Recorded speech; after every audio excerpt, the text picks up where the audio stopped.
Salut les coureurs, salut les triathlètes. Je reviens vers vous pour parler encore une fois du marathon, notamment de celui de Paris qui aura lieu dans 15 jours. Et je vais aborder un sujet qu'on aborde très peu, parce que c'est pas très glamour, mais il faut en parler quand même. C'est le problème du transit intestinal. Il faut savoir que la course à pied est quelque chose qui souvent déclenche des problèmes gastriques. Donc, sur un marathon, ça peut être catastrophique. Comment faire pour éviter cela? Je vous conseillais déjà l'autre jour de faire votre recharge glycémique maximum le jeudi et le vendredi. De façon à ce qu'en mangeant normalement le samedi, vous ne vous retrouviez pas trop encombré. Mais bien entendu, le plus important, c'est de réussir à aller aux toilettes le jour de la course. Et moi, je sais que c'est un de mes problèmes principaux, quelque chose qui me tape sur le cerveau parce que je sais que je ne veux pas partir le ventre plein. Donc, pour cela, j'ai plusieurs techniques. Alors, c'est comme je vous disais tout à l'heure, c'est pas très glamour. Petit 1, la technique la plus simple, c'est d'aller trottiner plus de 3 heures avant la course, quelques minutes, car je sais que ça peut me déclencher et donc régler mon problème. Mais malheureusement, des fois, cela ne suffit pas. Dans ce cas-là, j'utilise des suppositoires de glycérine.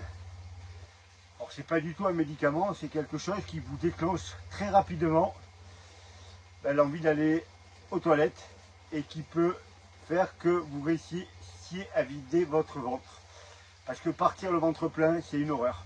L'exemple le plus connu, c'est l'ancienne recordwoman du monde du marathon, Paula Radcliffe, qui pendant les Jeux de Londres où elle était favorite, a été malade, alors qu'elle était suivie en direct par toutes les caméras du monde entier. Elle a été obligée de s'arrêter sous une table de ravito pour satisfaire à ses besoins, une horreur. Le nombre de fois où j'ai vu des coureurs s'arrêter pendant les marathons ou malheureusement même se faire dessus, c'est vraiment quelque chose de très très compliqué à gérer. Donc vraiment partir le ventre vide est important. Moi ce que je fais de toute façon, et là par contre c'est un médicament, je vous le déconseille si vous n'êtes pas habitué à cela, c'est qu'il existe un produit qui s'appelle l'Imodium, qui est utilisé quand on a des coliques tout simplement. Et moi je sais que le jour de la course, après avoir été aux toilettes, après avoir tout fait pour aller aux toilettes en tout cas, quelques minutes avant le départ, je prends 2 cachets d'Imodium pour plus ou moins me bloquer le ventre, pour ne pas être embêté avec cela. On peut s'arrêter pour faire pipi si on a envie, mais alors pour aller aux toilettes c'est souvent très très compliqué. Au départ des marathons, vous avez plein de toilettes, mais il y a des milliers de gens qui attendent. On essaie tous d'y aller encore, mais c'est très rare avec le stress que ça marche. Après, il y a plein de gens qui n'ont pas ce problème-là. Ils boivent un café le matin et ils vont directement satisfaire leurs besoins et ils partent le ventre vide. Et partir le ventre vide, c'est vraiment très très bien. Alors, voilà, c'était un petit point de détail, mais on n'en parle jamais, vous voyez jamais ça dans les revues. Donc comme je vous le redisais en résumé, petit footing très tôt le matin pour déclencher. Souvent le café, ça peut marcher. Sinon, moi, suppositoire de glycérine, qui dans les 5 minutes vous déclenche l'envie d'aller aux toilettes. Et quelques minutes avant le départ, les cachets d'Imodium. Mais comme je vous le dis, ça c'est un médicament et je ne peux pas vous le conseiller vraiment si vous n'y êtes pas habitué. C'est pas un médicament très fort bien entendu, hein. Mais en tout cas c'est quand même un médicament. Concernant les filles, là pareil, il arrive, et c'est arrivé à certaines de mes coureuses, d'avoir leurs règles en plein milieu de la course. Et là c'est pareil, c'est vraiment très compliqué.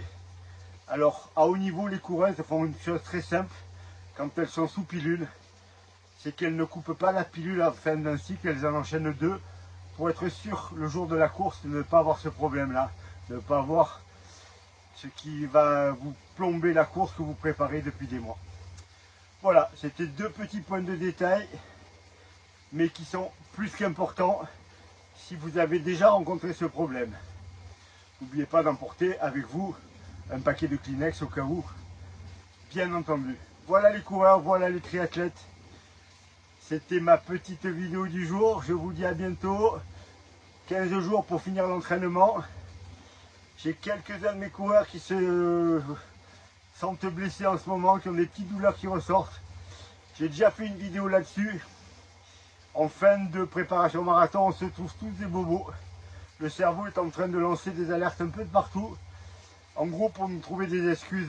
Mais on va oublier tout ça. Vous balayez tout ça d'un revers de la main. Si vous êtes vraiment blessé, ben vous vous reposez. Et dans tous les autres cas, vous savez que le jour de la course, vous serez en pleine forme. Je vous dis à bientôt à tous. Bon entraînement. Et on se retrouve très vite.